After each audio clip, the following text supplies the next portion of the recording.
నారాయణం నమస్కృత్య నరం చైవ నరోత్తమం దేవీం సరస్వతీం వ్యాసం తతో జయముదీరయేత్.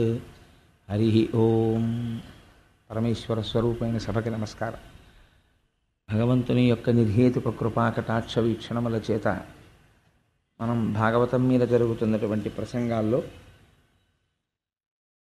నిన్నటి రోజు పరీక్షిన్ మహారాజు గారు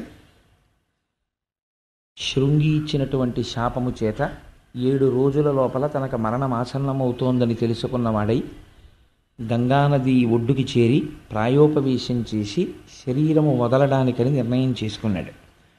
అలా నిర్ణయం చేసుకున్నటువంటి పరీక్షిన్ మహారాజు గారిని చూడడం కోసమని వశిష్ఠ, విశ్వామిత్ర, గౌతమ మొదలై అగస్త్యుడు మొదలైనటువంటి గొప్ప గొప్ప ఋషులందరూ కూడా విచ్చేశారు. అదే సమయంలో మహానుభావుడైనటువంటి శుకబ్రహ్మ కూడా అక్కడికి విచ్చేశారు. విచ్చేసి శుకబ్రహ్మ రావడం ఎందుకంత గొప్పతనం అంటే, ఒక సమస్య ఏర్పడడం గొప్పతనం కాదు. కలియుగ ప్రవేశం జరిగితే దానికి పరీక్షిన్ మహారాజు గారు ఒక్కడే కాదు, దానివల్ల ప్రభావితుడైన వాడు. కలియుగంలో ఉన్నటువంటి మనం అందరం కూడా కలిచేత బాధింపబడుతున్న వాళ్ళని. కాబట్టి ఇప్పుడు కలిబాధ నుంచి తప్పుకోవడానికి మార్గం ఏదైనా ఉంటుందా, ఇది చెప్పేవాడు ఎవరైనా ఉండాలి. కలి వస్తే ఎలా ఉంటుంది, ఇన్ని బాధలు పెడతాడు, ఇవన్నీ అసలు యథార్థంగా ఎలా ఉంటుందంటే, గోంగూర పప్పు అన్నం తింటున్న వాడి దగ్గరికి వెళ్ళి గోంగూర పప్పు తింటే ఎలా ఉంటుందో చెప్పినట్టు ఉంటుంది. కలి బాధలు మనకి తెలియనివి పడుతున్నవే కదా. కొత్తగా కలిపురుషుడు ప్రవేశిస్తే ఇలా ఉంటుందండి అంటే బహుశా ఈ బాధలన్నీ దానివల్ల అని తెలుస్తుందేమో తప్ప, కడుపు నొప్పితో ఉన్నవాడికి కడుపు నొప్పి ఎందుకు వచ్చింది అంటే, మీ కడుపులో చిన్న పుండు వేసిందండి దానివల్ల వస్తోంది నొప్పి అంటే, ఏమిటి దానివల్ల ప్రయోజనం, అంతకుముందు నొప్పి ఉంది ఇప్పుడు నొప్పి ఉంది కాబట్టి పుండు ఉందని తెలిసిందంతే. అలా బాధలు ఎందుకు వస్తున్నాయి అంటే, ప్రధానంగా అంటే ఈ యుగంలో మనస్సు ఎందుకు ఈశ్వరుడి దగ్గర ఉండట్లేదు అంటే, కలి యొక్క ప్రభావం ఎక్కువగా ఉండడం చేత. అది చెప్పడం పెద్ద విషయం కాదు. కానీ కలి ప్రవేశము జరిగిన తరువాత మనకి ఈశ్వరుని యొక్క పాదముల యందు విస్మృతి లేని భక్తిని పొందడానికి కావలసినటువంటి మార్గములు కానీ, లేదా కలియుగ ప్రవేశము తర్వాత కలి ప్రభావం మన మీద ప్రసరించకుండా ఉండడం కోసమని మనం చెయ్యవలసినటువంటి ప్రయత్నాన్నైనా చెప్పగలిగినటువంటి సమర్థుడు ఒకడు రావాలి. అటువంటి సమర్థుడు వచ్చాడు.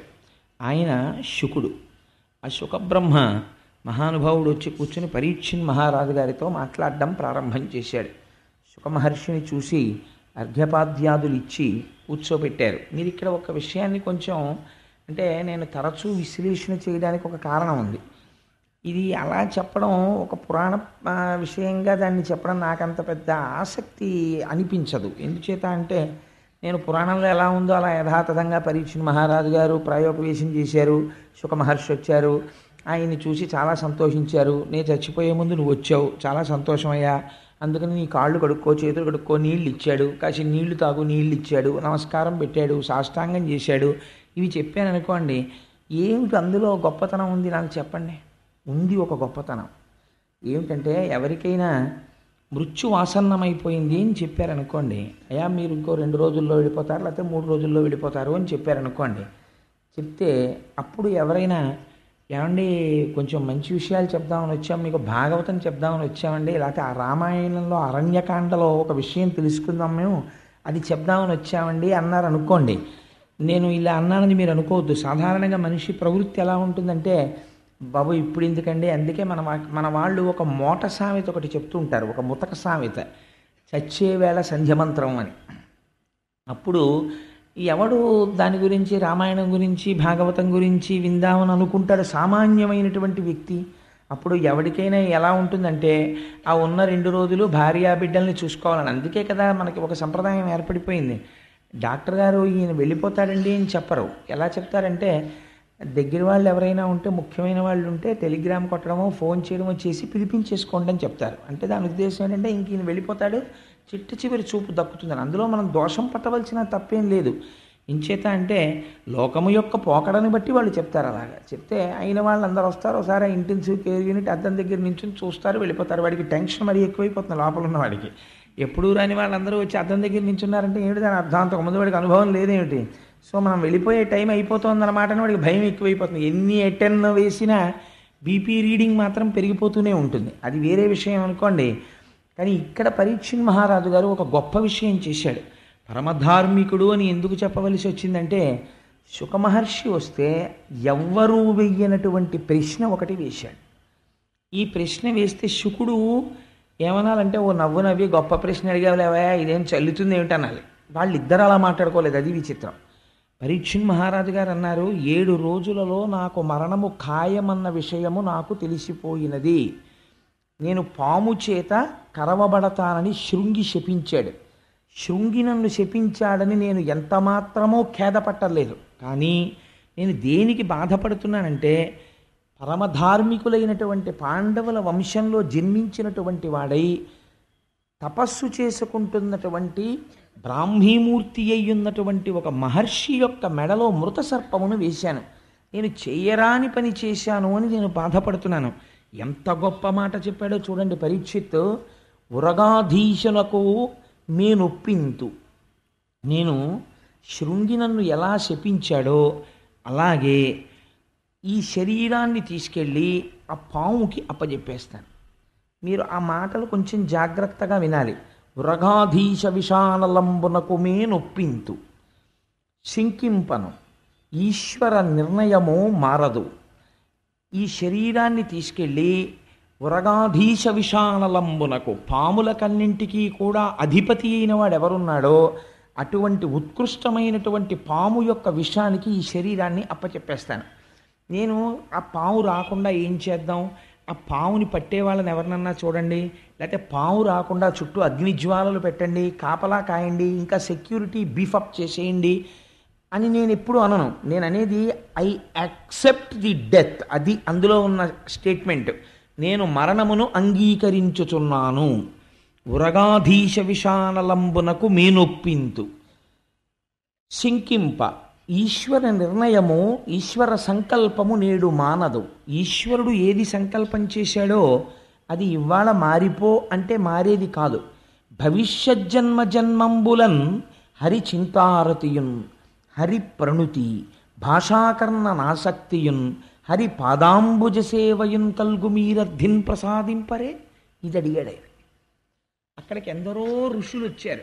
వాళ్ళని ఆయన అడిగిన విషయం ఏమడిగాడంటే, నేను వృగాధీశ విషానలంబునకు మేనొప్పింతు శంకింప, ఈశ్వర సంకల్పము నేడు మానదు. ఈశ్వరుడు ఏమి సంకల్పం చేశాడో ఆ సంకల్పం జరుగుతుంది.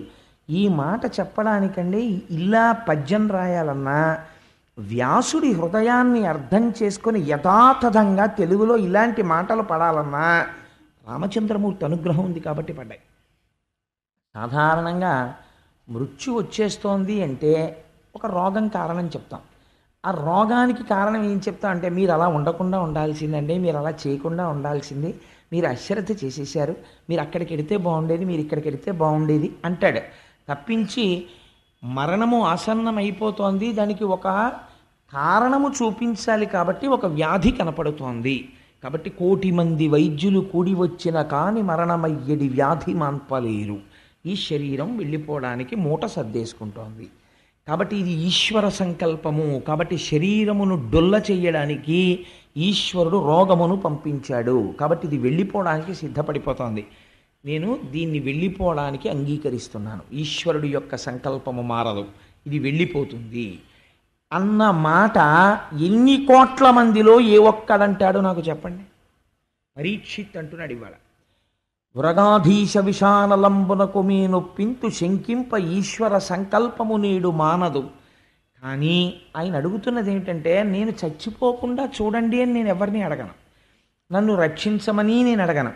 పోని ఏమంటే ఆ శాపం ఇచ్చాడు కదా, ఆ శృంగి కాళ్ళు అట్టుకుంటే పోనీ ఆ శాపం ఏమైనా వెనక్కి తీసుకుంటాడా, లేకపోతే దీన్ని ఇంకొక రకంగా మార్చే అవకాశం ఉంటుందా, లేకపోతే దీనికన్నా పై కోర్టు లాంటిది ఏమైనా ఉంటుందా, అక్కడికి వెడితే ఏమైనా కొంచెం మార్పు చేస్తారా, నేను ఎలాగో అలా బతికేస్తే సరిపోతుందా, ఇంత తప్పు చేసినా నేను బతికేస్తే చాలండి. ఈ చౌకబారు మాటలు పరీక్షిత్ మాట్లాడటం లేదు. ఆయన మాటల్లో ఎంత ధృతి ఉందో మీరు చూడండి. ఆ ఒక్క పద్యం పరీక్షిత్ యొక్క హృదయమును, పరీక్షిత్ యొక్క సంస్కారాన్ని ఆవిష్కరిస్తుంది. ఆయన అడుగుతున్నది ఏమిటి అంటే, భవిష్యజ్జన్మ జన్మంబులన్, నాకు భవిష్యత్తులో, భవిష్యత్ అంటే ఏంటి, ఇప్పుడు ప్రస్తుతం ఉన్నది కలియుగమే కదా, మళ్ళీ ఉత్తర జన్మ తీసుకున్నప్పుడు నాకు జన్మము వచ్చినప్పుడు నాకేం కావాలి? హరి చింతారతియున్, నా మనస్సు ఎప్పుడూ శ్రీ మహావిష్ణువునే స్మరిస్తూ ఉండాలి.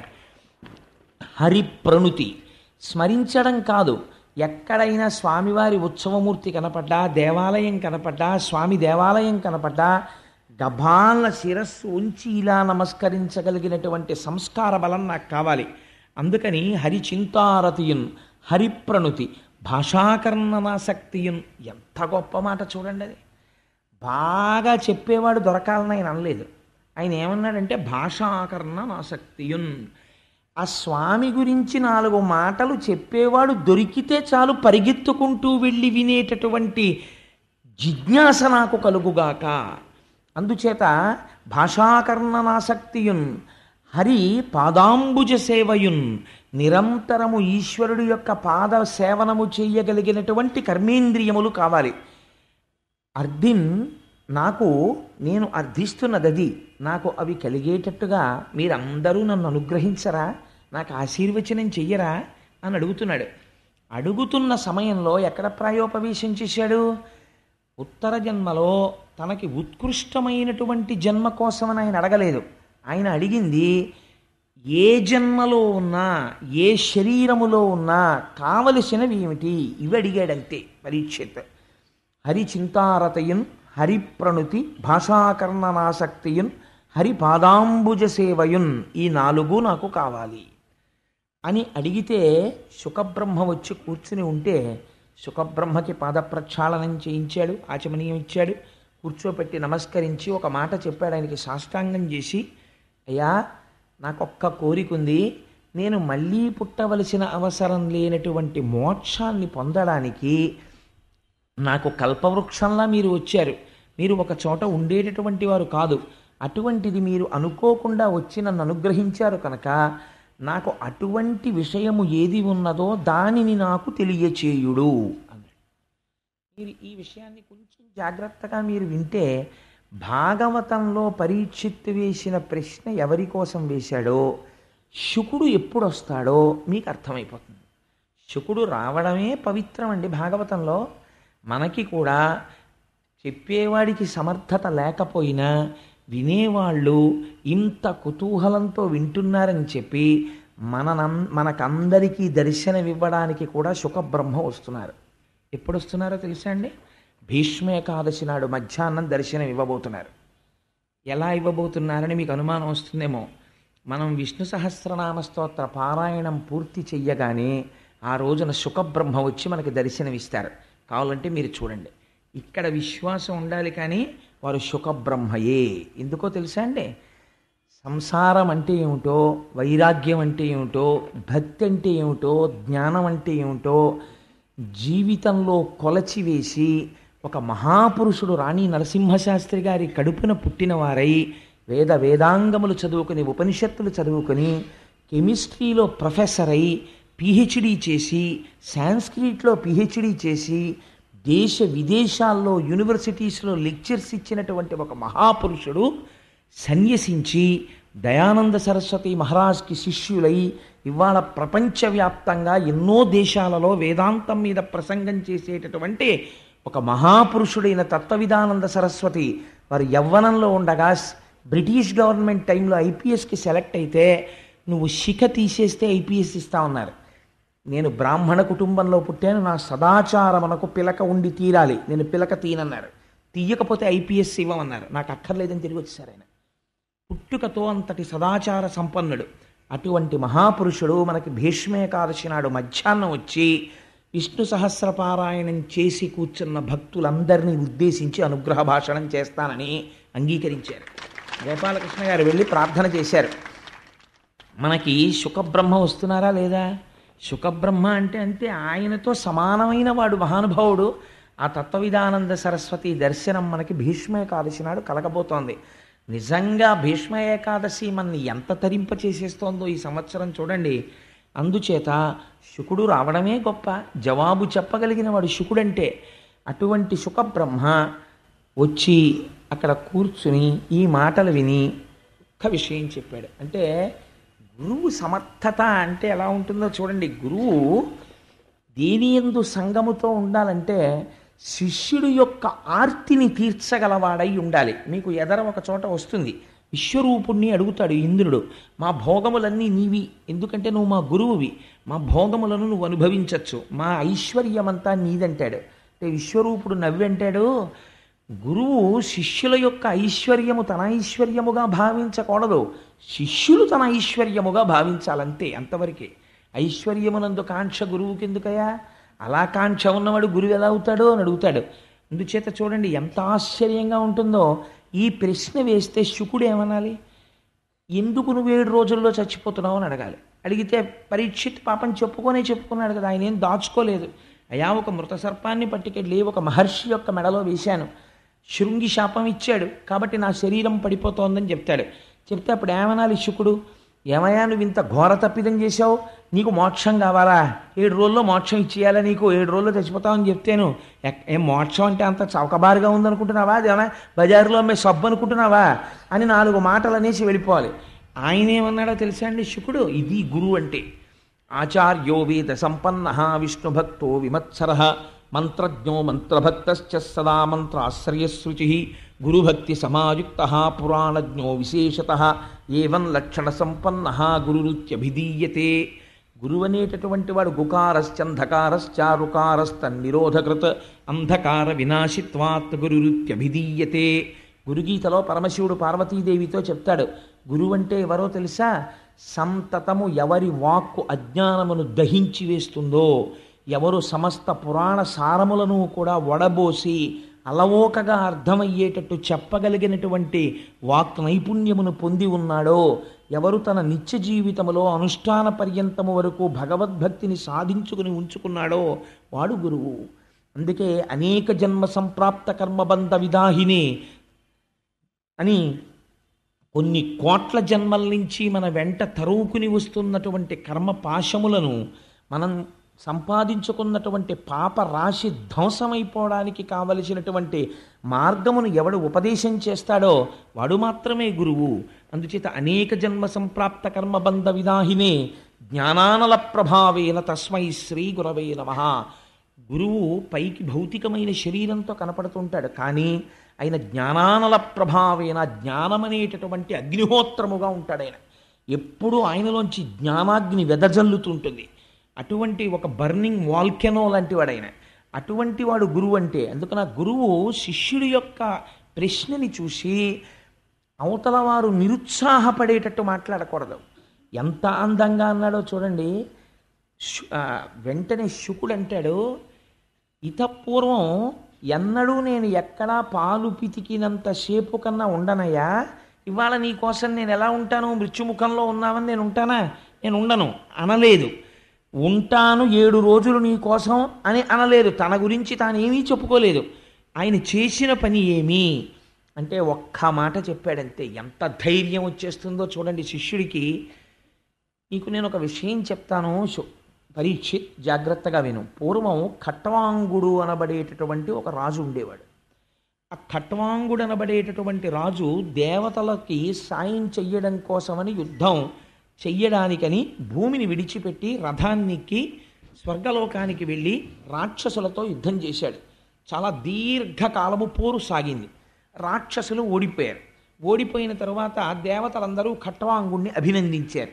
అభినందించిన తర్వాత నీకేం వరం కావాలో కోరుకో, ఇంత మా కోసమని కష్టపడి నువ్వు పైలోకానికి వచ్చి యుద్ధం చేసావు కదా, నీకేం వరం కావాలని అడిగారు. అడిగితే ఆయన అన్నాడు, నాకేం వరం అక్కర్లేదు, కానీ నా ఆయుర్దాయం ఎంత మిగిలిందో చెప్తారా అన్నాడు.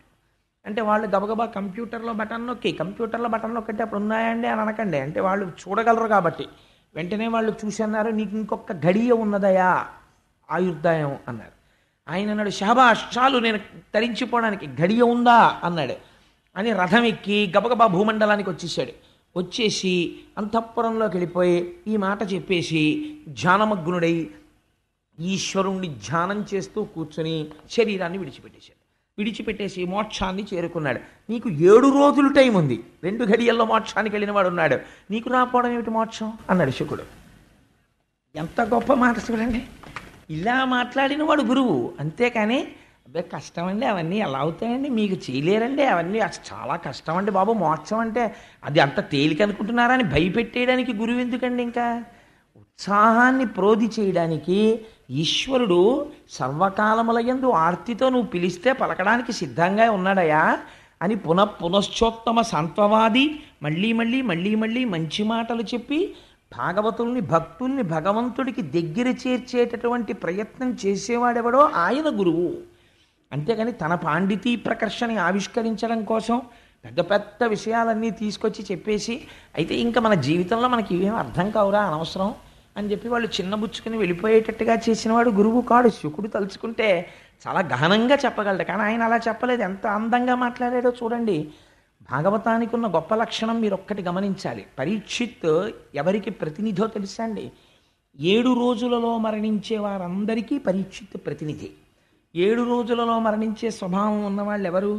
ఈ సమస్త జగత్తుకి అదే పరిణామం. ఎందుచేత అంటే ఆయన దేశాన్ని ఏలినవాడు కావచ్చు, మహాజ్ఞాని కావచ్చు, గొప్ప చిత్రకారుడు కావచ్చు, కవి కావచ్చు, పండితుడు కావచ్చు. ఎవరైనా ఎంతకాలం బ్రతుకుతారు అంటే 7 రోజులే. ఎందుకంటే 8వ రోజు లేదు చచ్చిపోవడానికి. చచ్చిపోతే ఆది సోమ మంగ బుధ గురు శుక్ర శని 7 రోజుల్లోనే చచ్చిపోవాలి. కాబట్టి ఎవరికైనా ఎన్ని రోజులు మిగిలాయి? 7 రోజులే మిగిలాయి. కాబట్టి 7 రోజులలో మోక్షాన్ని పొందడానికి ఏం చెయ్యాలని పరీక్షిత్తు వేసిన ప్రశ్న అందరి తరపున పరీక్షిత్తు వేసేసినట్టే. ఇప్పుడు శుకుడు చెప్పింది ఎవరికి చెప్పినట్టు? అందరికీ చెప్పేసినట్టే. ఇప్పుడు పరీక్షిత్తు అందుకున్నట్టు అందుకున్నవాడు ఎవడో వాళ్ళందరూ పరీక్షిత్తులో మోక్షాన్ని పొందుతారంతే. అంతే అక్కడ ఉన్నటువంటి విషయం. మీకు భాగవతంలో ఉన్న గొప్ప రహస్యం ఏమిటో తెలుసా అండి? ఒక ఆయన్ని 7 రోజుల్లో చచ్చిపోతావు రా అన్నారు. 7 రోజుల్లో నేను ఏం చేస్తే మళ్ళీ పుట్టనని మోక్షం పొందాడు ఒక ఆయన. నువ్వు 8వ గర్భానికి చచ్చిపోతావు ఈ అమ్మాయికి అన్నారు ఒక ఆయన్ని. 8వ గర్భానికి నేను చచ్చిపోతానేమోనని బెంగ పెట్టుకుని ప్రతి నిమిషం చచ్చిపోయి ఆఖరిలో చచ్చిపోయి బతికాడు ఒక ఆయన కంసుడు. కాబట్టి ఈయనకన్నా ఆయనకి ఎక్కువ టైం ఉంది, కానీ ఆయన చచ్చిపోతూనే ఉన్నాడు ప్రతి క్షణం చావుకి భయపడి. ప్రపంచంలో చావుకి భయపడడం అంత వెర్రితనం ఇంకొకటి లేదు. ఎందుచేత చావుకి భయపడి మీరు ఎంత దూరం పారిపోగలరు? పోనీ అది ఎప్పుడు వస్తుందో తెలుసా అంటే తెలియదు. శుకుడు చెప్తాడు, అసలు మరణమనేటటువంటి దానికి ప్రధాన కారణమేమి? మరణమనేటటువంటి దాన్ని ఢీకొట్టడానికి కావలసిన ప్రయత్నము చేయకపోవుటయే. మీరు ఒకటి ఆలోచించండి. ప్రతి జీవి కూడా ప్రత్యేకించి మనుష్యుడు ఏం చేస్తాడు? నేను నా సొంతంగా చెప్పట్లేదు, శుకుడు చెప్పిన మాటలు చెప్తున్నాను. ఒక పొయ్యి, ఒక రోలు, ఇవి శుకుడు వాడిన మాటలు. ఒక పొయ్యి, ఒక రోలు, ఒక భార్య, కొందరు బిడ్డలు, కుటుంబము, సంసారము, ఇవి దేనికి పనికొస్తాయి? తన జీవనయాత్ర సాగించుకోవడానికి పనికొస్తాయి. ఎందుకనంటే రొయ్యి పోలు ఆ రోలు పొయ్యి అని ఎందుకు వాడాడంటే బహుశా ఆ రోజుల్లో ధాన్యం తెచ్చుకుని దంచుకుని ఉడికించుకునేవారు కాబట్టి. ఇవి 2 దేహయాత్ర సాగించడానికి. కాబట్టి ఇప్పుడు రెండోది ఏమిటి? ఒక భార్య, కొంతమంది బిడ్డలు. ఇంకా ఈ నిరంతరము దేని గురించి ఆలోచన చేస్తాడో శరీరము యొక్క పటుత్వము సన్నగిల్లిపోతూ ఉంటుంది, శరీరము ముడతలు పడిపోతూ ఉంటుంది. తన తర్వాత తరం వచ్చేసింది, కొడుకు పెద్దవాడైపోయాడు, ఇప్పుడు ఆయన పనులు ఆయన చూసుకోగలడు. ఈయనకన్నా సమర్థవంతంగా ఆయన చూడగలడు. ఈయన తాళం తీసి తాళం చెవులు ఎక్కడెట్టాడో తెలియదు. అపార్ట్మెంట్ కిందకి వెళ్ళిపోయిన తర్వాత తాళం వేసామంటావా అంటాడు. అంటే మెల్లిమెల్లిగా జ్ఞాపక శక్తి తగ్గిపోతుంది. అయినా సరే ఇంకా కొడుకు జీతం పట్టుకొచ్చిస్తే కుటుంబ పోషణ తను చెయ్యాలని, అన్నీ తనకి తెలియాలని ఒక భ్రాంతి. మీరు ఒకటి శుకుడు చెప్పాడని కాదు, నిజాయితీగా ఒకటి ఆలోచన చేసే ప్రయత్నం చేస్తే బాల్యంలో ఉంటాం, అప్పుడు మనకేం తెలియదు, చాలా హాయి. ఒక వయస్సు వచ్చేస్తుంది, వచ్చిన తర్వాత ఒక అభిప్రాయం వస్తుంది, ఇది కాదు నేను ఇది చదువుకుంటాను అని. ఆ తర్వాత పెళ్ళి. ఇప్పుడు పెద్దలు నిర్ణయించినారు కానా అని శుభలేఖలో వేస్తాం, కానీ నిజంగా పెద్దలు నిర్ణయించేస్తే చేసేసుకునేంత పుణ్యాత్ముడు ఎవడు ఏం లేడు. 276 పెళ్లి చూపులు అయిపోయి వీడికి 60 ఏళ్ళు వచ్చాక చేసుకుంటాడు. అందుకని ఇన్ని పెళ్లి చూపులు చూసుకుని వాడు ఒక భార్యను ఎవరినో తీసుకుని తెచ్చుకుంటాడు. తెచ్చుకున్న తర్వాత 2 బిడ్డలు పుడతారు. ఇంకా తర్వాత ఆలోచన అంతా నిరంతరము దేని గురించి ఉంటుంది? ఒక నిజాయితీ అయిన ప్రశ్న శుకుడు అడిగాడంటే ఎందుకు అడగడండి? మీరు ఆలోచన చేయండి. మనకి ఉన్నటువంటి చాలా గొప్ప లక్షణం ఏంటంటే పూజ గది అని ఒక గది ఉంటుంది మనకి. మనకి చాలా పెద్ద రిలీఫ్ ఎక్కడొస్తుందంటే పొద్దున్న ఒక్క 10 నిమిషాలు అందులో కూర్చుంటే చాలు, ఇంకా దాని గొడవ మళ్ళీ మర్నాటి వరకు లేదు. మిగిలిన వాటితో ఇలా ఉండదు. అన్నం తిన్నాడు అనుకోండి, మళ్ళీ ఎవరో జంతికలు ఎట్టుకొచ్చారనుకోండి, 4 ముక్కలు ఇలా పడే అంటాడు. అదేంటి తిన్నాను కదా అన్నం ఇప్పుడు ఎందుకు 3 గంటలకు పెడుతూ కానీలే అనడు. లేకపోతే ఎవరో మినపసున్ను అట్టుకొచ్చారనుకోండి, అవి ఎంత బాగా చేశారు అనండి మినపసున్ను అన్నారనుకోండి, ఏదో మినపసున్ను పెట్టు అంటాడు. ఇప్పుడు ఎందుకు రాత్రి భోజనంలో వేయి అనలేడు. ఇంద్రియములకు లొంగుతాడు. ఏది పోతన గారి భాగవతం బట్రా ఖాళీగా ఉందని ఇంకోసారి చదువుకుంటాను అధ్యాయం అనలేడు. చదివేశాను కదండి అదంతాను అంటారు. లేకపోతే సుందరకాండ చెప్తున్నారండి అన్నారు అనుకోండి, ఆయనకి ఏం పనండి బాబా, అస్తమానం సుందరకాండ చెప్తాడు, ఇప్పటికి ఎన్ని మాటలు చెప్పాడో, ఎన్ని మాటలు విన్నామో, సుందరకాండ అంతా నాకు వచ్చండి, సుందరకాండకి నేను ఇది ఏంటంటాడు. విశ్వనాథ సత్యనారాయణ గారు రామాయణ కల్పవృక్షంలో దెప్పి పొడిచాడు. తిన్నా అన్నం తింటం లేదా, చేసిన సంసారం చెయ్యట్లేదా, చదివిన రామాయణం చదవడానికి నీకు వచ్చిన తెగులు ఏమిటని అడిగాడు ఆయన. అందుకని మనకి భగవత్ సంబంధమైన విషయం దగ్గరికి వచ్చేటప్పటికి ఒక విముఖత, పూజామందిరంతో ఉండేటటువంటి సంబంధం అన్నిటికన్నా బాగా ఎక్కడ తగ్గిపోతుందో తెలుసా అండి, వృద్ధాప్యంలోనే. ఎందుకంటే చెప్పడానికి ఒక సాకు ఒకటి దొరుకుతుంది. మోకాళ్ళ నొప్పులు కదండి, వెళ్ళినా కూర్చోలేని కోడలు దీపం పెడుతుంది అంటాడు. మరి పోనీ విష్ణు సహస్రం చదువుతారా అండి అంటే, నాకు నోటికి రాదండి, చదువుదామంటే ఇప్పుడు ఏంటంటే విశ్వం విష్ణు వషత్కారం అంటానా కళ్ళమ్మ నీళ్ళు వచ్చేస్తాయి, కనపడదు. టీవీకి చూడడానికి కనపడుతుంది, అదే విచిత్రం. ఒకవేళ దగ్గర నుంచి వినపడకపోతే దూరం నుంచి కూర్చొని చూస్తాడు. డాక్టర్ గారి దగ్గర కూడా ఏం చెప్తాడంటే, టీవీ కనపడటం లేదు డాక్టర్ గారు సరిగ్గాను అంటాడు, విష్ణు సహస్రం కనపడటం లేదండి అని చెప్పడం. అందుకని ఏమైపోతుందంటే భ్రాంతికి లోనైపోయి జీవితాన్ని గడిపేస్తాడంటే. ఒక గహనమైన వేదాంత విషయం చెప్పేటప్పుడు కొద్దిగా అది మీకు లైటర్ వెయిన్లో చెప్తే బాగుంటుందని నేను జోడించాను తప్ప, నా ఉద్దేశ్యం భాగవతాన్ని ఒక జోకులమయం చేయడం నా ఉద్దేశ్యం కాదు. అందుకని ఇలా జీవితం గడిచి వెళ్ళిపోతున్నది, నీ దృష్టికోణమునందు ఎప్పుడైనా ఒక మార్పు వచ్చినదా, అసలు ఎప్పుడైనా ఒక ప్రశ్న అడిగినవాడు ఉన్నాడా, నేను ఎక్కడి నుంచి వచ్చాను ఈ లోకంలోకి, కొంతకాలం ఉన్నాను, ఈశ్వరానుగ్రహం, అకాల మృత్యువేం రాలేదు, మనవల వరకు వచ్చేసాను, ఇంకా సమయమా అయిపోతోంది కాబట్టి తెలిసిపోతోంది, వెళ్ళిపోవడం తథ్యం. చాలామంది వెళ్ళిపోయారు, మా నాన్నగారు వెళ్ళిపోయారు, మా నాన్నగారికి తద్దినం పెడుతున్నాను, మా అమ్మగారు వెళ్ళిపోయారు, మా అమ్మగారికి తద్దినం పెడుతున్నాను, మా అక్కయ్య ఒకటి వెళ్ళిపోయింది, మా అక్కయ్యకి ప్రతి సంవత్సరం నేను స్మరించి నమస్కారం చేస్తున్నాను. కాబట్టి ఇవాళో రేపో లేదా 10 ఏళ్ల తర్వాతో 20 ఏళ్ల తర్వాతో ఎప్పుడో ఒకప్పుడు ఇది వెళ్ళిపోవడం ఖాయము. కాబట్టి ఇది కూడా వెళ్ళిపోతుంది, ఇది కూడా వెళ్ళిపోతుంది. కాబట్టి ఏదో సంసారంలోకి వచ్చిన తర్వాత ఓ కొడుకు పుట్టినప్పుడు వాడి పేరు మీద ఏదో డిపాజిట్ మొదలెట్టాను, పిల్ల పెళ్ళికనో డిపాజిట్ మొదలెట్టాను, కాస్త యుక్త వయస్సు వచ్చిన తర్వాత మంచి సంబంధాలు దొరికితే బాగుండని ఆ దృష్టికోణంలో కనపడ్డ వాళ్ళందరినీ విచారణ చేసేవాడిని. పైకి చెప్పకపోయినా ఫలానా వాళ్ళ అమ్మాయి అంటే ఆ అమ్మాయి మన కోళ్ళు అయితే ఎలా ఉంటుందే అని ఆలోచించేవాడిని, లేకపోతే మన అమ్మాయి వాళ్ళింటి కోళ్ళు అయితే ఎలా ఉంటుందే అని ఆలోచించేవాడిని. అవన్నీ అయిపోయాయి. ఇప్పుడు ఇంకా మిగిలింది ఏమిటి, మనవలు కూడా పుట్టేశారు, వాళ్ళ సంసారాలు వాళ్ళు చేసుకుంటున్నారు. నాకంటూ ఇంకా ఏమైనా ఉందా, దృష్టికోణం మార్చుకోవలసింది, నేను చెయ్యవలసినది ఏదైనా ఉన్నదా, ఈశ్వరుడి గురించి నేను తపించగలనా అంటే మన నోటి వెంటనే వచ్చేటటువంటి సమాధానం ఏమి.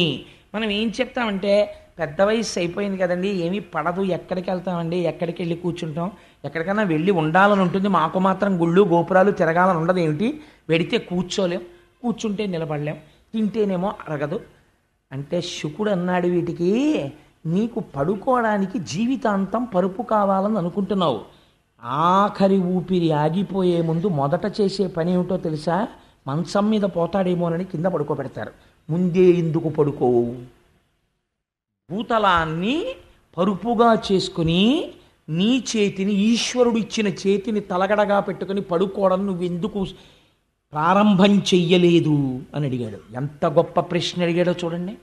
నువ్వు నీ చేతిని తల కింద పెట్టుకుని నా శరీరము వెళ్ళిపోతుందని అంగీకరించి ఈశ్వరాభిముఖుడనవడానికి నేను ఒక ప్రయత్నమును ప్రారంభించి తిని, నా పిల్లల చదువుకి ఓవర్ టైం చేసి సంపాదించాను, నా పిల్లల చదువు కోసం నా వినోదాలు కొన్ని తగ్గించుకొని డిపాజిట్ వేశాను, వాళ్ళ పని అయిపోయింది, ఇంకా వృద్ధిలోకి వచ్చేసారు, నా పని నేను చూసుకోవాలి, ఇంకా నన్ను ఉద్ధరించేవాడేవాడు, అందుకని నన్ను నేను ఉద్ధరించుకోవాలి, అందుకని నన్ను నేను ఉద్ధరించుకోవడం కోసం నేను ఈశ్వరాభిముఖుడనై ఇప్పటి నుంచి ఒక ప్రయత్నం ప్రారంభం చేస్తాను.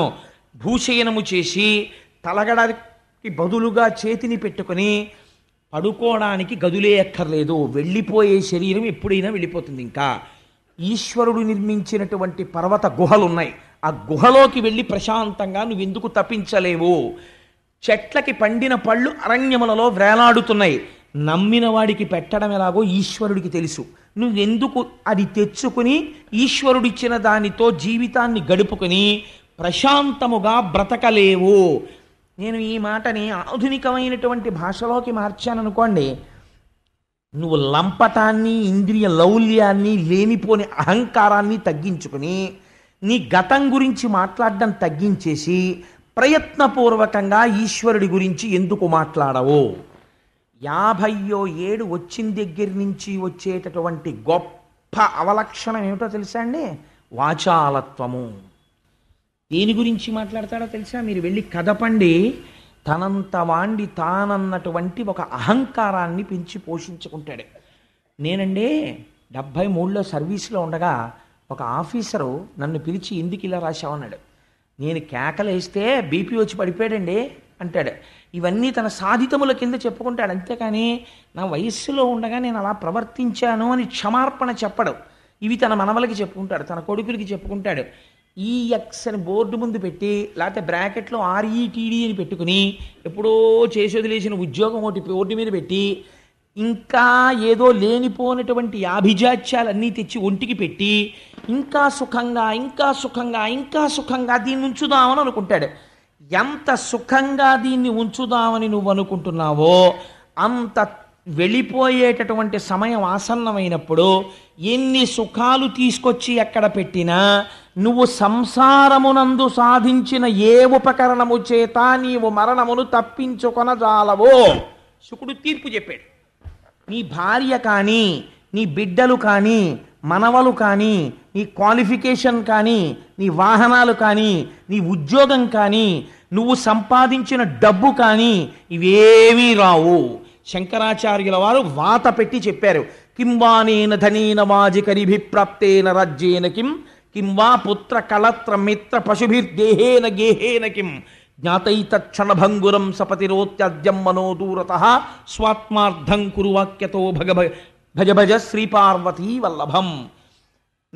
నేననుకున్నటువంటి ఈ శరీరమే రాకుండా కట్టెదుట అగ్నిహోత్రములో కాలి దోషుడు బూడిదైపోతుంది ఒక్క అరగంటలో. ఏది నామరూపాలు? ఒక ఫోటో మిగిలిపోయింది అంతే, అది కూడా వాడు పెట్టుకోకపోతే ఏ గొడవ లేదు. కాబట్టి ఏమైపోయింది? ఇంత ఆభిజాత్యం పోయిందంతే. ఎక్కడికి వెళ్ళిపోయావు? గుర్తించని కారణము చేత మళ్ళీ వెళ్ళిపోయి హీనోపాధులలోకి వెళ్ళిపోతున్నావు. దేని కొరకు ఈ అహంకారం? నీలా ప్రశ్న వేసిన వాడు ఏడి అని అడిగాడు పరీక్షిత్. అందుకని నువ్వు ఈశ్వరాభిముఖుడవు కా. నిన్ను రక్షించేది ఏదైనా ఉంటే ఏదో తెలుసా? ఇంకా నీకు సంబంధించినటువంటి ఈ ఎక్స్ ఏవి నిన్ను రక్షించవు. మరి ఏవి రక్షిస్తాయి? నువ్వు పట్టుకోవలసినటువంటిది ఈశ్వరుడి యొక్క పాదములను. వివేకము తెలుసుకో అని చెప్పాడంతే శుకుడు. వివేకం అనగానేమి? ఇంతకాలము ఏ ఇంద్రియ లంపటమునందు పడి ఉన్నావో దానినే పట్టుకొని ఆ సంసారమునే పట్టుకుంటే మృత్యువుని తప్పించుకోవడము సాధ్యము కాదు. మరి మృత్యువుని ఎలా తప్పించుకోగలవు? ఈశ్వర పాదములు పట్టుకో. ఈశ్వర పాదాలు పట్టుకుంటే మృత్యువు రాదా అండి అని మీరు అడగచ్చు. మృత్యువు రాదు. ఆ మాట నేనంటే మీరు మృత్యువు రాదంటే ఏమంటే మరి అలా అయితే చాలామంది పెద్దవాళ్ళు ఈశ్వరుణ్ణి కొలిచారు కదా, వాళ్ళందరూ ఎందుకు మృత్యువాత పడ్డారని అడగచ్చు. మృత్యువాత పడినది దేహము, ఆత్మకి మృత్యువు లేదు. ఆత్మకి మృత్యువు లేదని ఆత్మగా నిలబడిపోయిన వాడు మృత్యువుని పొందట్లేదు, మోక్షాన్ని పొందుతున్నాడు. దేహము తాననుకున్నవాడు మృత్యువుని పొందుతున్నాడు. కాబట్టి ఇప్పుడు దేహము తాను కానన్న జ్ఞానము కలగాలి. దేహము తాను కానన్న జ్ఞానము దేని వలన వస్తుంది? గురువు యొక్క అనుగ్రహము చేత, గురువు యొక్క భాషణము చేత వస్తుంది. కాబట్టి ఇప్పుడు ఎక్కడికి వెళ్ళిపోవాలి? గురువుతోడి సంగము పెట్టుకోవాలి. గురువు యొక్క అనుగ్రహము కోసమని ప్రయత్నం చెయ్యాలి. చేసి ఈశ్వరుడి పాదములు గట్టిగా పట్టుకుంటే కలిపురుషుడు నీ యందు ప్రవేశించి నీకు వ్యామోహమును కల్పింపలేడు. ఇది చేసినట్టయితే ఆయన ఒక్క మాట చెప్పాడు. తేలిక మాటల్లో 4 మాటల్లో మీకు నేను చెప్పేయాలంటే ఈ విరాట్ రూప వర్ణనమంతా చేశాడు శుకుడు. చేసి హరి లేనటువంటి పదార్థము లేదు. ఋషులు, సముద్రములు, భూమి, పంచమహాభూతములు ఇవన్నీ కూడా ఈశ్వరుడి యొక్క అంగాంగములై ఉన్నాయి. కాబట్టి ఎక్కడ చూసినా ఉన్నది ఈశ్వరుడు ఒక్కడే. కానీ ఈశ్వరుడు కనపడడం లేదు. ఎందుకు కనపడటం లేదు? అదే మాయ. అది నామరూపముల యందు కలిగినటువంటి తాదాత్మ్యత తదధిష్టానమైనటువంటి బ్రహ్మమునందు కలగదు. అలా కలగాలంటే ఏమవ్వాలి? మాయ తొలగిపోవాలి. మాయ ఎప్పుడు తొలగిపోతుంది? ఆ ఉన్నది మాయ అని తెలిస్తే మాయ తొలగిపోతుంది, అంతే. అదొక గమ్మత్తు. అది మాయ అండి అని తెలిసిందనుకోండి, మాయ పోతుంది, అంతే. అలా ఎలాగాని మీరు నన్ను అడగచ్చు. రామకృష్ణ పరమహంస ఒక అందమైన ఆఖ్యానం చెప్తారు. వెనకటికి ఒక మహానుభావుడు ఒక ఆయన ఒక ఆశ్రమంలో ఉండేవట్ట. ఆయనకి ఒక రోజున ఎందుకో ఉన్నది ఒక్కడే ఒక్క శిష్యుడు. ఆ శిష్యుడు కాస్త ఎక్కడికో వెళ్ళాడు ఊరు. అయ్యా మళ్ళీ వస్తానండి, వారం రోజులు ఏదో ఇంట్లో ముఖ్యమైన పని ఉందని వెళ్ళిపోయాడు. ఈయనకి పాపం అలా వెళ్ళిపోతూ వెళ్ళిపోతూ ఒక శిష్యుడి యొక్క అవసరం ఏర్పడింది. ఒక శిష్యుడు ఉండాలి పక్కన. ఆయనకి ఎందుకు వచ్చిందో ఆ ప్రారంధం, ఒక మేకలు కాసుకునేవాడిని చూసి, ఒరే అబ్బాయి నువ్వు ఒక 4 రోజులు నా శిష్యుడిగా ఉంటావా అన్నాడు. ఆయన అన్నాడు, ఉంటాను కానండి, నాకేం తెలియదే శిష్యుడిగా ఉండడానికి, నాకు ఏ విషయమూ తెలియదు, మీకు సంబంధించినవి ఏం చేయనన్నాడు. మీకు నేను చక్కగా గుండు చేసి పిలక పెట్టించేసి విభూతి పిండికట్లు పెట్టేసి ఓ పంచె నేనే గట్టిగా కట్టేసి ఓ యజ్ఞోపవీతం ఒకటి వేసేసి ఆశ్రమంలోకి తీసుకెళ్ళి కూర్చోబెడతాను. చూసినవాడు నువ్వు బ్రాహ్మణ వటువువి, బ్రహ్మచారి అనుకుంటారు. నువ్వు చేయవలసింది ఏమిటో తెలుసా? నోరు విప్పకంతే. నువ్వు నోరు విప్పావో తెలిసిపోతుంది. అలాగేనండి, అయితే ఇంకేముంది, చాలా తేలిక అన్నాడు. చాలా తేలిక అని చెప్పి చాలా తేలిక అనుకున్నవే ప్రమాదం తీసుకొస్తాయి ప్రపంచంలో. వెనకటికి నటన రాని వాడు ధృతరాష్ట్రుడి పాత్ర ఒప్పుకున్నాడు. ఎందుకంటే అలాగో కళ్ళు మూసుకోవడమే కదా, స్టేజ్ ఫీర్ ఉండదని. కళ్ళు మూసుకు కూర్చున్న తర్వాత నిద్ర పట్టేసింది. ఇప్పుడేమో పాపం 10 మాటలు చెప్పు ధృతరాష్ట్ర, నువ్వు చెప్పు అంటాడు. ఆయన ఏం చెప్తాడు? నిద్రపోయినవాడు. అందుని తేలిక అనుకున్నవి కొంప ముంచేస్తాయి ఒక్కొక్కసారి. అందుకని నోరు విప్పకుండా కూర్చోవడమే కదా అని చెప్పి నోరు విప్పకుండా కూర్చోడానికి ఒప్పుకున్నాడు ఆయన. కూర్చుంటే వీళ్ళ ప్రారంధం కొద్దీ ఆ ఆశ్రమానికి ఇంకొక అతిథి వచ్చాడు. వచ్చి ఆయన అక్కడ కూర్చుని కమండలం మర్చిపోయి ఈ పిల్లాన్ని పిలిచి వీరే కమండలం పట్టరా అన్నాడు. ఎవరికి కమండలం అంటే ఏమిటో తెలియదు పాపం. వాడు విచిత్రంగా చూస్తున్నాడు. మరి నీకేరా చెప్తున్నది, ఆ కమండలం పట్టరారా అన్నాడు. అంటే వాడు మళ్ళీ బాబు ఇదేంటి నాకు అడుగుతున్నాడు, నాకు కమండలం అంటే తెలియదు, నాకు తెలియదు అందావా, నోరు విప్పద్దని చెప్పాడు ఆయన. ఎలాగని చూస్తున్నాడు. ఆయన 4-5 మాటలు అడిగి, ఎరా కమండలం తేరా అంటే నాకు నువ్వు కానీ మేకలు కాసుకునేవాడు ఏంటిరా అన్నాడు. అనగానే లేచి పారిపోయాడు ఈయన. ఎందుకు పారిపోయాడు అంటే మేకలు కాసుకునేవాడే అని తెలియగానే వాడు పారిపోయాడు. ఇది మాయా అని గురుముఖంగా తెలియగానే మాయ తొలగిపోతుంది. మమ మాయా దురచ్చయ, అప్పటి వరకు అది తొలగదు. దానికి ఈశ్వరానుగ్రహము తోడైతే తొలగుతుంది. తొలగితే ఏమవుతుంది? లోపల ఉన్న ఆత్మ భాసిస్తుంది. చంద్రుడు ఒక సరోవరంలో ప్రతిబింబిస్తూ ఉంటాడు చీకట్లో. అలలు కదులుతుంటాయి. మెల్లిగా కదులుతున్న అలలకి చంద్రబింబం కూడా కదులుతున్నట్లుగా అనిపిస్తుంది. నిజంగా చంద్రబింబం కదిలిందా? కదలలేదు. అసలు చంద్రబింబం అలాగే ఉంది.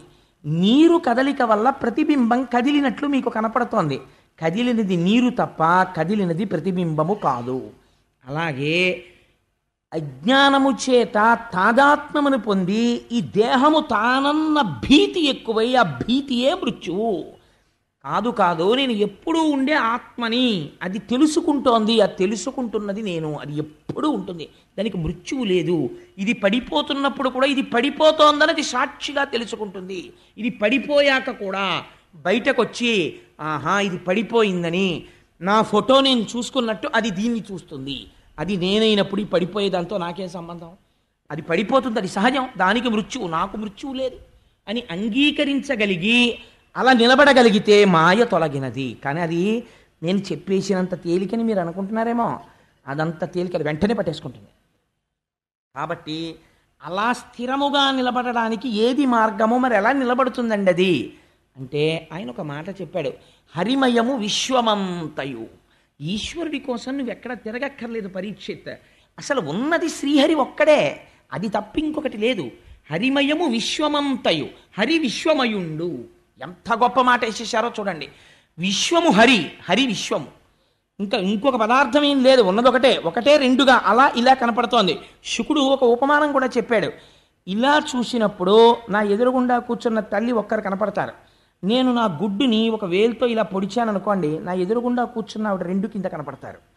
నా వేలితో గుడ్డుని ఇలా పొడవడం వల్ల నా ఎదురుగుండా ఉన్న వ్యక్తి రెండుగా కనపడినట్టు అజ్ఞానము చేత లోకములో ఈశ్వరుడు, లోకము ఇంకా ఇంకా ఇంకా ఇంకా అలా కనపడుతున్నాయి.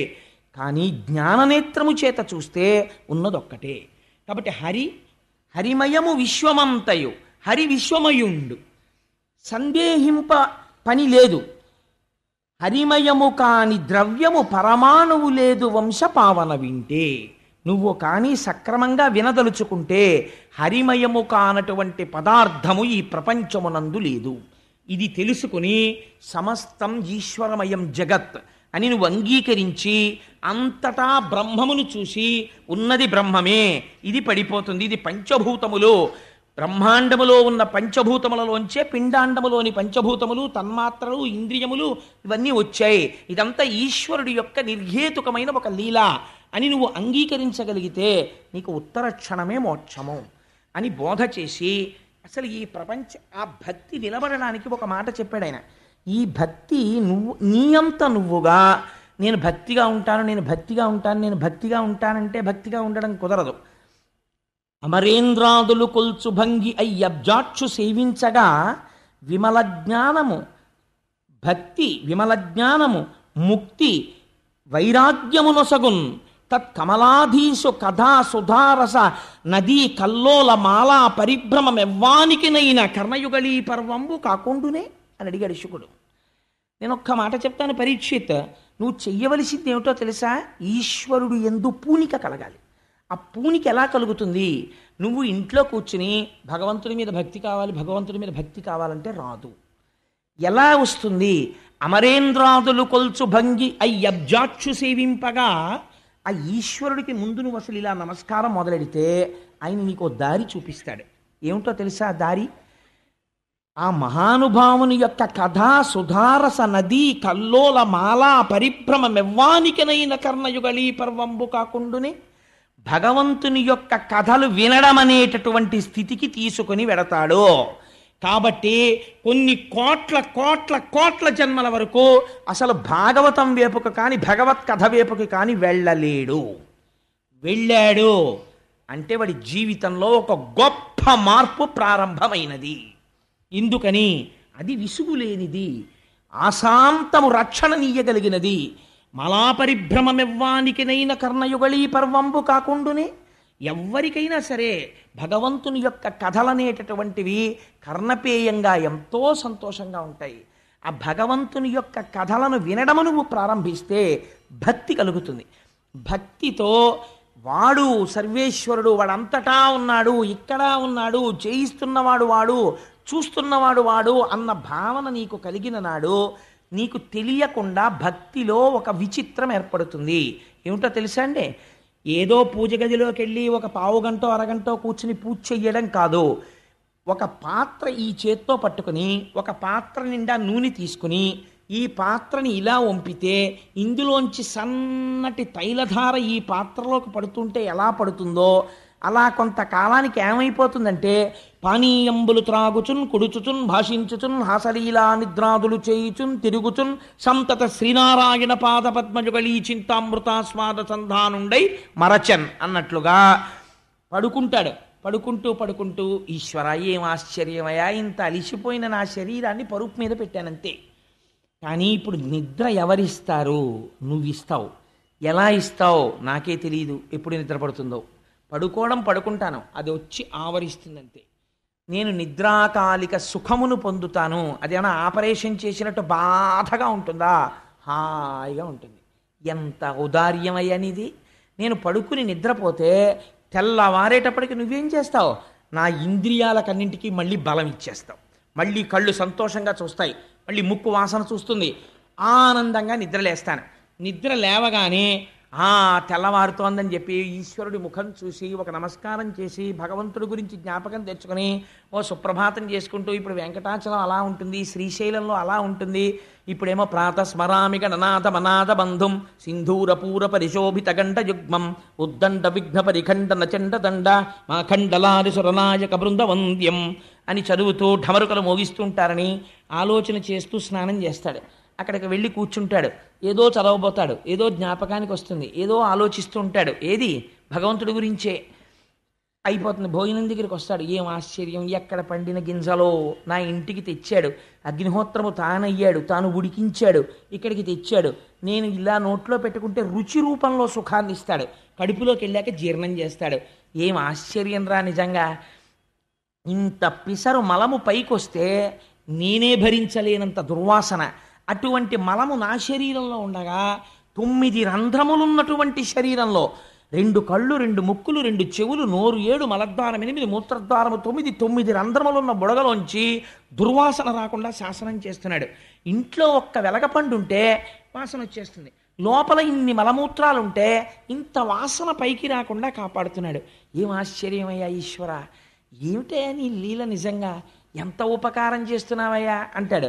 ఇప్పుడు మీరు చెప్పండి, ఈ భక్తికి ఒక నియమము, ఒక సమయము అవసరమా? స్వప్నమునందు కూడా, కలలో కూడా ఇదే ఏదో ఆలోచిస్తుంటాడు. ఎందుకని అలవాటు అయిపోయింది ఆ మనస్సుకి. ఆ మనస్సు ఎక్కడ చేరింది? భాగవతానికి ఉన్న రహస్యం ఇదే. మనస్సుకుండేటటువంటి చాలా గొప్ప బలము, చాలా గొప్ప బలహీనత ఒక్కటే గుర్తుపెట్టుకోండి. అది తెలుసుకోకుండా భాగవతం వింటే అసలు అర్థం లేదు. మనస్సుకున్న చాలా గొప్ప బలం ఏమిటో తెలుసా అండి? అదే బలహీనత కూడా. మీరు ఉండమన్న చోట అది ఉండదు. మీరు మనస్సుని తీసుకెళ్ళి, రేపు సత్యనారాయణ స్వామి వారి వ్రతం చేస్తాం కదా, సుబ్రహ్మణ్య శర్మ గారు ఎలా చదువుతారో మీరు చూద్దరు, కానీ ఒక్కొక్క గ్రహాన్ని పిలుస్తారు, ఎలా పిలుస్తారో. మనం నిజంగా దృష్టి పెట్టి వింటూ ఉంటే ఆ ఆభరణాలు, ఆ దుస్తులు, ఆ రథం, వాళ్ళు ఎక్కొస్తూ ఉంటారు. నిన్ననే ఆ లోపల సుబ్రహ్మణ్య శర్మ గారు మల్లాని చంద్రశేఖర శాస్త్రి గారు ఉటంకిస్తూ ఓ మాట అనుకున్నాం. మీరు పెట్టే అక్షతాగ్రహం, లక్కాగ్రహం, డబ్బాగ్రహం, శబ్దశక్తికి వస్తారు దేవతలు, వచ్చి కూర్చుంటారు అక్కడ. అంత జాగ్రత్తగా నడవాలి ఆ కార్యక్రమం.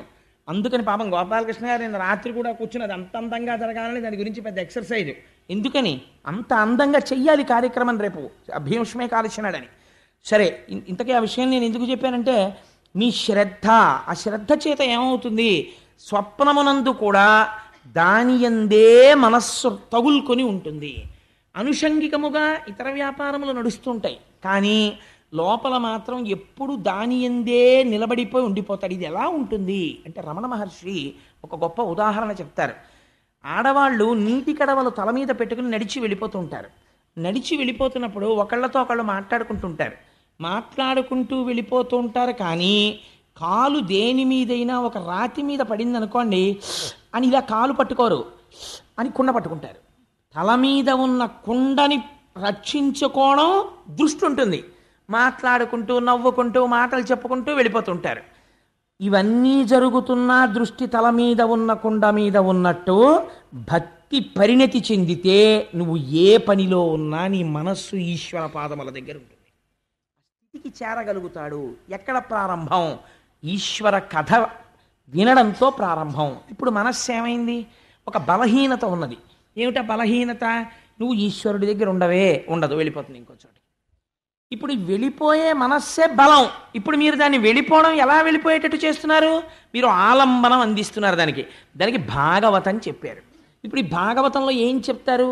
భగవంతుడి యొక్క లీలావతార వర్ణనం, ఎన్ని అవతారాలు ఎత్తాడు, ఎలా చేశాడు, ఎదురెదురు మీరు వింటారు. దక్షయజ్ఞ ధ్వంసం దగ్గర నుంచి ఇవాళ అదృష్టం ఉంటే మనకి ఆదివరాహమూర్తి వస్తారు, యజ్ఞవరాహమూర్తి. ఆ వరాహమూర్తి అవతారం దగ్గర నుంచి ఇవన్నీ వచ్చేస్తే మీరు విని విని విని విని విని రాత్రి ఇంటికి వెళ్ళి పడుకున్నారనుకోండి, మీకు ఆ యజ్ఞవరాహమూర్తి యొక్క ఆవిర్భావం కనపడుతుంటుంది. ఎలా కనపడుతుంది? నీ చెప్తే కనపడదు, మీ మనస్సు లగ్నమైతే కనపడుతుంది. ఇక్కడ అదే వినపడుతుంటుంది. రాత్రి నిద్రపోతున్నా ఈ మాటలు చెవులో వినపడుతుంటాయి. ఇప్పుడు ఏమైపోయింది మీ మనస్సు? అంతకుముందు టీవీ సీరియల్ మీద ఉండేది, ఇప్పుడు యజ్ఞవరాహమూర్తి మీద ఉంటుంది. తప్పు దానిదా, ఆసారాన్ని అందివ్వడంలో తేడా చేసిన మనదా? మీరు ఇంద్రియాలని ఎలా వాడితే అది అలా పుచ్చుకుంటుంది, దాని తప్పే ఉండదు. మీరు తీసుకెళ్ళి దుష్ట వస్తువు ముందు దాన్ని పెట్టారనుకోండి, దాన్నే పట్టుకుంటుంది. అందుకే మీరు ధ్యానంలో ఒక మాట చెప్తారు, మీరు చూడండి. దీపం వంక మీరు అలా చాలాసేపు చూసి కళ్ళు మూసుకున్నారనుకోండి, వెంటనే దీపశిఖ కళ్ళల్లో కనపడుతుంది. మీరు ఇంద్రియాలతో ఏ వస్తువుని తాదాత్మ్యతతో జాగృతిలో చూశారో దాన్నే స్వప్నంలో కూడా చూపిస్తూ ఉంటుంది. సాధ్యమైన త్వరలో సంస్కారము కూడా దాన్ని బట్టి వస్తూ ఉంటుంది. మీరు దానికి ఈశ్వరుని అలవాటు చేసేశారనుకోండి, గుళ్ళోకి వెళ్ళడం, ప్రదక్షిణం చేయడం, ఎప్పుడు ఏదో భగవంతుడి గురించి మాట్లాడుకున్న ముందు మొరాయిస్తుంది, వద్దు వద్దు వద్దు అంటుంది. కానీ దానికి ఉన్న గొప్పతనం ఏమిటో తెలుసా అండి, ఊరుకుంటుంది.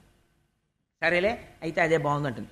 మీరు బలవంతంగా ఓ 3 నెలలు గుడికి తీసుకెళ్ళడం అలవాటు చేయండి శరీరాన్ని. ఓ రోజు మీరు మానేశారనుకోండి, ఇవాళ గుళ్ళోకి వెళ్ళలేదు, ఇవాళ గుళ్ళోకి వెళ్ళలేదు, ఇవాళ గుళ్ళోకి వెళ్ళలేదు అంటుంది. అది విచిత్రం. ఈ లక్షణం పాముకుందండి. ఇలా మనిషి కనపడితే బుస్సుమనే పాము 10 మాటలు పాముల వాడు అలవాటు చేస్తే అంతమంది మనుషులు చుట్టూ కూర్చున్నా సరే వాడు ఊతుంటే అది పడగ విప్పలా ఆడుతుంది.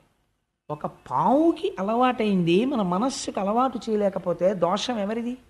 మనదే. మన యందు ప్రయత్నం లేదు. దీన్ని శుకుడు ఎత్తి చూపిస్తున్నాడు భాగవతంలో. అందుకని మనస్సుకి ఆలంబనం ఇస్తుంది భాగవతం, మారుస్తుంది మనసుని, ఈశ్వరుడి వైపుకి తిప్పుతుంది. ఇది అందరూ పొందగలరా? ఈ అదృష్టం పొందాలంటే పుణ్యబలం ఉండాలి, ఈశ్వరానుగ్రహం ఉండాలి. ఎవరికి అనుగ్రహం ఉంటుందో వాళ్ళనే ఆయన అడ్మిట్ చేస్తాడు, అందరినీ తీసుకొచ్చి కూర్చోపెట్టాడు. శుకుడి దగ్గర పరీక్షిత్తుని మాత్రమే వినేటట్టు చేశాడు. ఎవరెవరికి ఈశ్వరుడు అనుగ్రహిస్తే వాళ్ళు మాత్రమే భాగవతం వినగలరు తప్ప అందరూ భాగవతం వింటారనే నమ్మకం ఉంటుందా అంటే ఉండకపోవచ్చు. అందుచేత నువ్వు భగవత్ కథాశ్రవణముతో ప్రారంభము చెయ్యి. ఈ సమస్త జగత్తుని సృష్టించిన వాడు ఆయనే. ఒక మాట చెప్తాడు చిట్ట చివర, ఒకానొక స్థితిలో ఈ అయోమయం ఎవరి వరకు వెళ్ళిందో తెలుసా? నాభికమలంలోంచి చతుర్ముఖ బ్రహ్మగారు పుట్టారు. అప్పటికి సృష్టి లేదు, లోకములన్నీ నీటితో నిండిపోయి ఉన్నాయి. ఈ నీటితో నిండిపోయి ఉన్నటువంటి లోకముల యందు తాను ఏమి సృష్టి చెయ్యాలో ఆయనకేం అర్థం కాలేదు. చుట్టూ చూశాడు, అసలు నేనన్నవాడిని ఒకడిని వచ్చాను కదా, కాబట్టి నన్ను కన్నవాడన్నవాడు వాడు ఉండాలి కదా, వాడు ఏడి అని చూశాడు. చుట్టూ ఏమీ లేదు, నీళ్లున్నాయి, జలప్రళయం అయిపోయింది.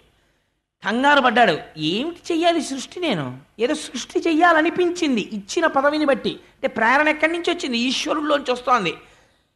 ఏమిటి సృష్టి చేస్తాను, ఎలా సృష్టి చేస్తాను అని ఆలోచిస్తున్నాడు. ఒక మాట వినపడింది పైనుంచి. ఎక్కడి నుంచి వినపడిందో తెలియదు. తపా తపా అంది.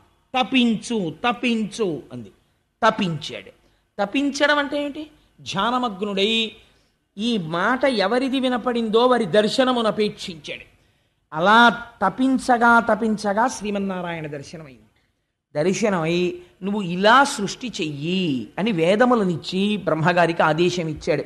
అప్పుడు చతుర్ముఖ బ్రహ్మగారు సృష్టి చెయ్యడం ప్రారంభం చేశాడు.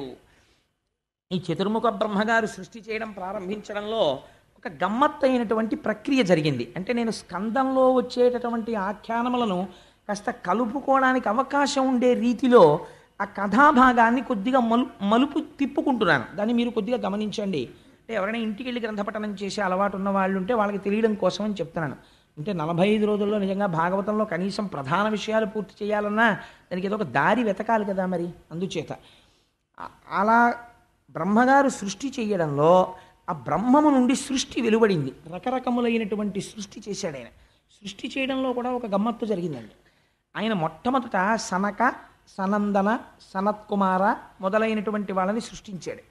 ఆ నలుగురిని సృష్టించి మీరు సృష్టిని వృద్ధి చెయ్యండి, మీరు బిడ్డల్ని కనండి అన్నాడు. అంటే వాళ్ళు అన్నారు, మేము ప్రవృత్తి మార్గంలో వెళ్ళము, మాకు అక్కర్లేదు, మేము చెయ్యం సృష్టి, మాకు శ్రీహరి పాదములను చేరిపోతాం, నువ్వు మమ్మల్ని అనవసరంగా మళ్ళీ ఇలా సృష్టించావు కాబట్టి మళ్ళీ మేము వెళ్ళిపోతామని వాళ్ళు జ్ఞానులై ఎప్పుడు 5 ఏళ్ల వయస్సులో ఉంటారంటే కాలమునకు లొంగరు. వాళ్ళు 5 ఏళ్ల వయస్సులో చిన్నపిల్లల్లా బట్టలు విప్పుకుని ఎప్పుడు ధ్యానం చేస్తూ వాళ్ళు శ్రీహరి వైపుకు వెళ్ళిపోయారు. ఆయనకి కోపం వచ్చింది. బ్రహ్మగారికి కోపం వచ్చి భృకుటి ముడివేశాడు. ఇలాగా ఒక విచిత్రం జరిగింది. నీలలోహితుడన్న పేరు కలిగిన రుద్రుడు పుట్టాడు అందులోంచి, ఆ బ్రహ్మములోంచి పుట్టి కింద పడ్డాడు. కింద పడివాడు ఏడుపు మొదలెట్టాడు. ఏడుస్తుంటే ఆయన అన్నాడు, ఏడవకు ఏడవకు అన్నాడు. ఎందుకు ఏడవకు ఏడవకు, నేను ఎక్కడ ఉండాలి, ఏం చెయ్యాలన్నాడు ఆయన. నేను చెప్తాను ఏడవకు అన్నాడు. నువ్వు పుడుతూనే ఏడిచావు కాబట్టి నిన్ను రుద్రుడు అంటారు అన్నాడు. సృష్టి ఎంత గమ్మత్తుగా వచ్చిందో చూడండి. అంటే సంకల్పము చేత సృష్టి ప్రారంభమైంది. ముందు ఎక్కడ అంటే సంకల్పములోంచి రావడం ప్రారంభమైంది. దానికి మిథున సృష్టి అంటారు. ఇప్పుడున్నటువంటి సృష్టి మిథున సృష్టి. అంటే స్త్రీ పురుష మైథునం చేత సృష్టి జరుగుతూ ఉంటుంది. లేదా జీవరాశులలో స్త్రీ పురుష మైథునం చేత సృష్టి. అది కాదు, అది సంకల్ప సృష్టి. కేవల ఈశ్వర సంకల్పముతో సృష్టి జరుగుతుంది. అప్పుడు ఆయన కింద పడ్డాడు. కింద పడితే ఆయనకో 8 భార్యల్ని 8 రూపాలని ఇచ్చి నువ్వు అలా ఉండు, సృష్టి చేయి అన్నాడు. అంటే ఆయన కొన్ని గణములను సృష్టించాడు. వాళ్ళు ఉన్న వాళ్ళని తినేయడం మొదలెట్టారు. మళ్ళీ పిలిచి అన్నాడు, నువ్వేం చెయ్యకో, తపస్సు చేసుకుంటూ కూర్చో చాలన్నాడు. అంటే ఆయన తపస్సు చేసుకుంటూ కూర్చున్నాడు. ఆ తర్వాత వీళ్ళు ఇలా వెళ్ళిపోయారనుకుని ఆలోచన మొదలుపెట్టాడు. ఇలా కూర్చుని ఆలోచిస్తుంటే టంగున ఆయనలోంచి శ్రీమన్నారాయణుడు వచ్చి పడ్డాడు. అలాగే ఆయన శరీరంలోంచి రకరకాల భాగాలలోంచి రకరకాల మహర్షులు బయటకు వచ్చారు. బ్రహ్మగారి ఒడిలోంచి నారద మహర్షి బయటకు వచ్చారు. ఆయన వీపులోంచి అధర్మం వచ్చింది, అధర్మంలోంచి మృత్యు వచ్చింది. ఆయన ముందు భాగంలోంచి ధర్మం వచ్చింది. ఇవన్నీ ఈశ్వరుడు అంటే విరాట్ పురుషుడై ఉంటాడు. సృష్టి చెయ్యాలన్న సంకల్పంలో ముందు వచ్చింది. అప్పుడు ఆయన అనుకున్నాడు, ఇలా కాదు, ఇలా నేను సంకల్ప వికల్పాలు చేస్తూ ఎంత సృష్టి చేస్తాను, ఇలా కాదు అని ఒక ఆలోచన. మీకు నేను ఒక విషయం, నేను మా దొరగారితో ఇవాళ కారులో వస్తూ అన్నా, ఇది నేను వేరికి మీకు చెప్పను దొరగారు అని, కానీ నేను ఎందుకో మళ్ళీ చెప్పాలని అనిపిస్తోంది కాబట్టి చెప్పేస్తున్నాను. దీన్ని మీరు మరో రకంగా భావించకండి. దాని లోపల ఉండే అంతరార్థం చాలా విశేషంగా ఉంటుంది. అంటే ఒక్కొక్కసారి సృష్టి చేసేవారి యందు కూడా మోహము కలుగుతుంది. బ్రహ్మగారు ఒక స్త్రీని సృష్టించాడు. సృష్టించి ఆ స్త్రీ యందు మోహమును పొందాడు. పొందితే ఋషులు చెప్పారు, అదేమిటి నువ్వు సృష్టించిన స్త్రీ యందు నీకు మోహం ఏమిటన్నారు. వెంటనే ఆయన అన్నాడు, ఇది సృష్టికి ఉండేటటువంటి లక్షణము. కాబట్టి ఏ శరీరముతో అలా మోహం పొందానో దాన్ని నేను వదిలిపెట్టేస్తున్నాను ఆ శరీరాన్ని అన్నాడు. అని ఆ శరీరం వదిలేడు. వదిలితే అది ఏమవ్వాలి? ఆ శరీరం అది పొగమంచు అయింది. అదే పొగమంచు మనకి రోజు కళ్ళకి అడ్డంగా వస్తుంది చూసారా. అందుకే అది ఎదుటగా ఉన్నటువంటి విషయాన్ని కనపడనివ్వదు. కళ్ళు మూసుకుపోయాయిరా అంటారు. పొగమంచు అపకారమే తప్ప ఉపకారం చేయదు. రైలుకి సిగ్నల్ కూడా కనపడదు. ఆ బ్రహ్మము విడిచిపెట్టినటువంటి శరీరమే పొగమంచుగా మారింది. తర్వాత మైథున సృష్టి చెయ్యాలి అనుకున్నాడు ఆయన. అనుకుని తన శరీరంలోంచే రెండింటిని సృష్టించాడు. ఒకటి స్త్రీ, ఒకటి పురుషుడు. ఇంక సమస్య లేదురా అన్నాడు. ఇక సమస్య లేదు, ఎందుకంటే వీళ్ళ యందు వ్యామోహమును ఏర్పాటు చేస్తాను. ఇప్పుడు ధర్మబద్ధమై ప్రజా సృష్టి జరుగుతుందన్నాడు. అలా మొట్టమొదట సృష్టించిన వాళ్ళల్లో మొట్టమొదట పుట్టినవాడు స్వయంభువ మనువు. ఆయన భార్య పేరు శతరూప. వీళ్ళిద్దరూ పుట్టారు. పుట్టిన తర్వాత బ్రహ్మగారు అన్నారు, కొడుకు తండ్రిని సంతోషపెట్టాలి, నువ్వు సృష్టి చేయి అన్నారు. అంటే ఆయన 5 బిడ్డల్ని కన్నాడు. కానీ వచ్చి, నాన్నగారు నేను 5 బిడ్డల్ని కన్నాను అన్నాడు. ఎవరు వాళ్ళు అని అడిగాడు. అడిగితే ఒకడి పేరు ప్రియవ్రతుడు, ఒకడి పేరు ఉత్తానపాదుడు, ఒక ఆవిడ పేరు అకూతి, ఒక ఆవిడ పేరు ప్రసూతి, ఒక ఆవిడ పేరు దేవహూతి అని 3 స్త్రీలు, 2 మగపిల్లలు, 5 పిల్లల్ని కన్నానన్నాడు. ఇప్పుడు ఏం చెయ్యను అన్నాడు.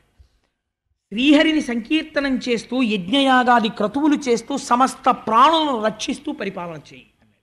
ఆయన అన్నాడు, అలా పరిపాలించడానికి నాన్నగారు భూమి ఎక్కడుందండి అన్నాడు. అదేమిట్రా భూమి ఏమైపోయింది అన్నాడు. మీరు సృష్టి తామర తంపరగా ఎలా పెంచాలా అని ఆలోచన చేస్తూ ఉన్న సమయంలో ఈ భూమి ప్రళయంలో వచ్చినటువంటి సముద్ర జలములలో పడిపోయి రసాతలానికి వెళ్ళిపోయింది, పాతాళలోకానికి. ఇప్పుడు ఆ భూమిని పైకి తీసుకొస్తే ప్రాణులన్నీ భూమి మీదకి చేరుతాయి. అప్పుడు ఇంకా సృష్టి జరిగి ఇంకా ప్రాణులు వచ్చి అప్పుడు దీన్ని పరిపాలించడానికి ఆనుకూల్యత ఏర్పడుతుంది. ఇప్పుడు ఆ భూగోళాన్ని పైకెత్తండి అన్నాడు. అమ్మగారు ఆలోచించాడు, ఇదేంటి ఇలా ఎలా ఎత్తుతానరా, ఇలా ఎలా కుదురుతుంది, ఈ భూమిని ఇప్పుడు రసాతలం నుంచి పైకి ఎవరు తీసుకొస్తారు అని ఆలోచిస్తున్నాడు. ఇక్కడ వరకు విన్నారు కదండి. ఇప్పుడు ఒక విషయం వినండి. సంకల్ప సృష్టి ఎలా జరుగుతుందో, ఈయన సంకల్పం చేయగానే వెనక నుండి చేయిస్తున్నవాడు ఒక ఆయన ఉన్నాడు. ఆయనే ఇన్నిగా వస్తున్నాడు. ఆయన ఇప్పుడు ఎలా వచ్చాడో తెలుసా అండి? ముక్కులోంచి ఊడి కింద పడ్డాడు.